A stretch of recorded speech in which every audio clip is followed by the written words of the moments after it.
I was talking to my downline today, and basically he was telling me about how he was sponsoring at the rate he was, right?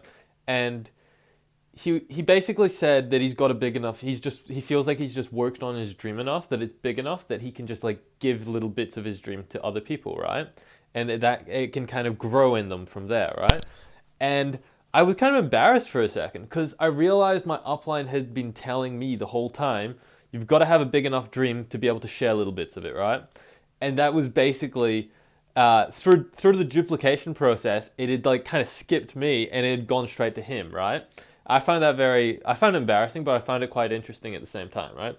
And it made me think about how uh, like it's all about perception, right? So you can hear someone say the same thing over and over and over again, but you don't really take it in sometimes. And sometimes you need to hear it from a different source in order to get the full impact of it, right?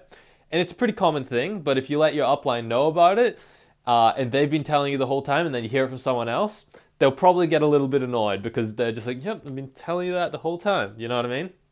Um, so yeah, it's all about perception, right? So if you're in an event, if you're like doing something that you find scary, all you need to do is adjust your perception, right? And it's easier said than done, but it is very possible, right? So if you associate contacting with fear and stuff, you'll always feel fearful when you're contacting, okay? So you need to change your perception of it. You need to like make a game out of it or something, right? Um, so yeah, like when you're contacting with someone, a good way to make a game out of it is see who can get the most leads in like a short amount of time, right? The same amount of time, see who wins. So you just make like little games out of it, right? If you get like a no or something, just see how long you can keep the conversation going without them getting like really, really rude and just terminating the conversation, right? Um, so yeah, one common objection you can get is the pyramid objection, right? So when I usually get this, I'll usually just be like, all right, can you think about that for a second? What type of business structure or even military structure in the world that's successful isn't organized in a pyramidal structure, right? Because there's always lots of people at the bottom which are doing like most of the work and they'll get paid a little bit and then it goes up and you'll have a boss who monitors like five people below him and then it goes up and he'll have a boss who monitors five people below him and it's always in a pyramidal structure, right? But the difference with Amway and the business is we give you every opportunity to succeed and to rise up to the top of the pyramid. We don't only give you every opportunity, it's in our interest for you to succeed. We benefit directly as a result of your success. So why would we ever sabotage you, right? And you need to keep that in mind when you're building the relationship with your upline. Just like you have to trust what they say because there is no reason why they would try and derail you, right? Um, so yeah, to be successful in the business, you need to help others, right? You need to help others be successful and you need to build numbers in their organization, right? So when you sponsor a new person, you want to get them that early success, right? I talked about it last time. In the first 30 days, you want to get them early success and you want to see them any level of profit in the business so that they know it's real, right? So it's about giving back before you can get yourself, right? Because you got to duplicate before you're going to be as successful as you want to be. You can't just focus on yourself. You got to take your eyes off yourself and put them on your team, right? And basically, a lot of people lose like sight of what we actually do in the business, right? So yeah, we sell product. Like Amway Global sold like what $12 billion in sales revenue last year. So yeah, we sell product, and that is where the money's made. But when we're talking to people 90% of the time and trying to build IBOs and trying to build relationships, we're more in the people business than we are the product business, right? And just like most businesses, good people are the key to this business, right? So you've got to find good people and you've got to duplicate yourself in them, right? And a lot of the time when people first start, once you get them that early success, you'll go to your other like your so I told you sponsor in threes. So you'll go to the most like promising one, I guess. And so you'll kind of put that guy on the back burner, right? Even though you got him that early success. But a lot of times what'll happen with him is or her, he'll like probably go very slow, right? Like he won't get much more success once you're not putting that focus on him, right? But what they don't realize is that a lot of, like 90% of, so I said it's obviously a people business, but 90% of how we communicate with people is attitudes, right? It's subconscious. It's things that are ingrained in us and behaviors and small habits which get people to trust us and develop that leader-follower like dynamic, right? And a lot of times in the business, we'll feel very stagnant. We won't be bringing in a lot of profit and we won't seem to be doing much. But our attitudes and the way we think and the way we talk and our subconscious like habits will change, right? They'll be changing and we'll be growing within, even though we aren't growing the business. And a lot of times you need to remind people because they'll get down that they feel like they're stagnating because they aren't getting better in the business, and you need to remind people that, well, I can see a massive change in you, right? Like you're far more extroverted, you're far more willing to share your thoughts.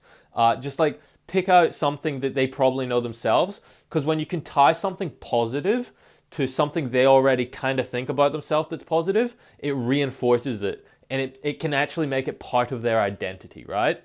And they can pride themselves on it. And if it's part of your identity, you're obviously gonna pride yourself on it, and you're gonna consciously make effort to get better at it as well, right? Because it's part of your identity. So yeah, when you're first starting a business, a big thing, you learn a lot of things in the business, but a big starting point for people is low self-esteem, right? And low self-confidence.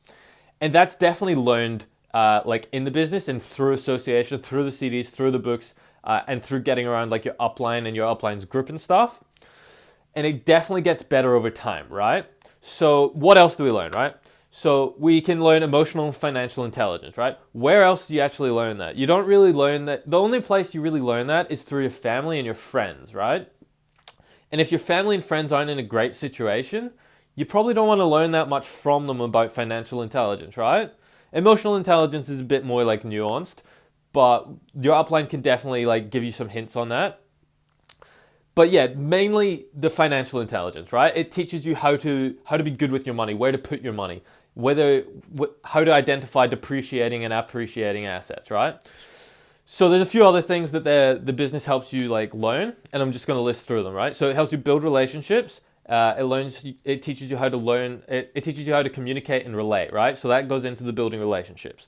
So building relationships is obviously very important when you're trying to create a like leader-follower dynamic, because you need to build that trust and you need to build the relationship, and it's important that you build the relationship very early so that they feel emotionally invested in the business as well as like logically invested, right? Because 9 out of 10 people make decisions out of emotion and not logic. So you need to get them as emotionally invested as you can, as early as you can, in order for them to have their best chance and in order for you to get success out of them and for yourself, right? So the other things you learn in the business is attitudes, right? I said it before, attitudes is like 90% of what we do.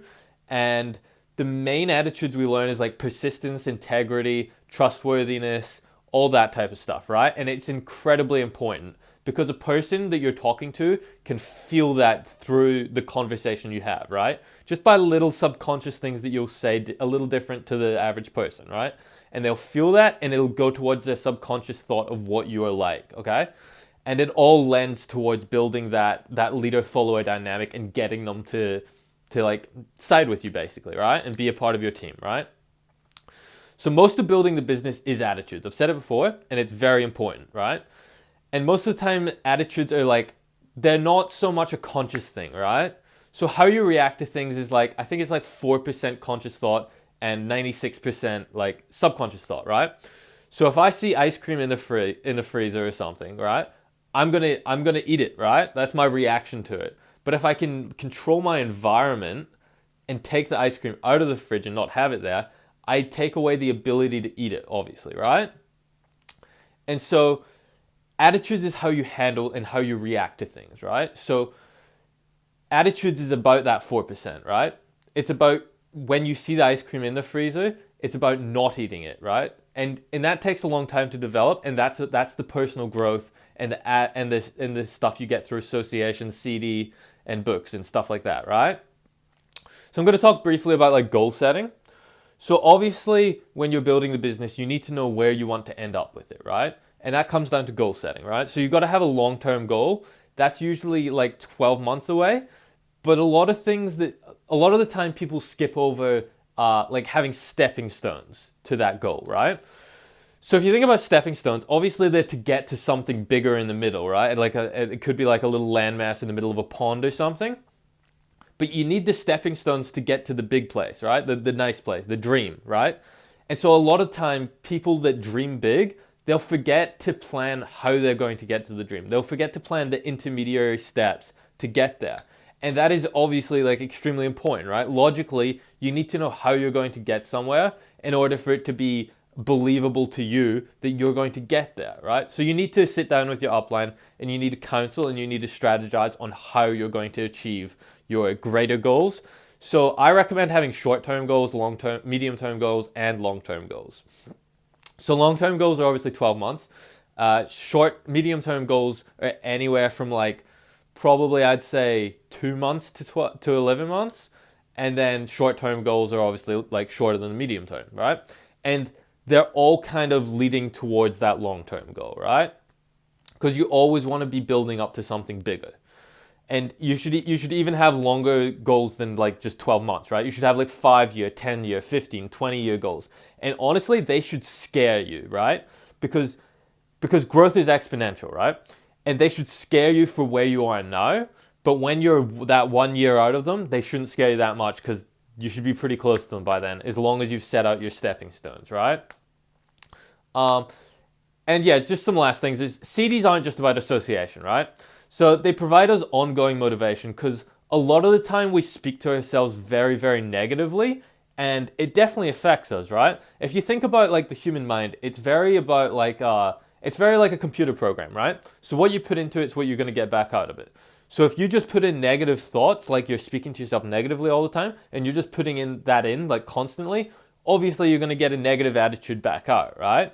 But the CDs allow us to control what we hear and the thoughts that go on in our head. Because you can't think negative thoughts while you're also engaged in listening to a CD, right? It's not possible for, I am not going to say everyone because I don't know how well you are at multitasking thoughts, but for me, it's definitely not possible, right? So the CDs let us control our perception, right? Through having positive feedback, right? And the good thing about the CDs and the books is when you get a group going and you have lots of downlines, you don't have to do Chinese whispers with the advice and the info that you're giving, right? Like obviously we've all played Chinese whispers. It gets pretty mangled by the end of the chain, right? So the CDs and the books allow us to keep the information pure by everyone coming to the same source, conveniently obviously, and being able to listen to the exact same information, right? There's no need for the Chinese whispers or anything like that, right? And with the dream, this is the last thing. So with the dream, you need to have it very, very clear in your head, right? Because, have you ever tried to do a jigsaw without like looking at the box?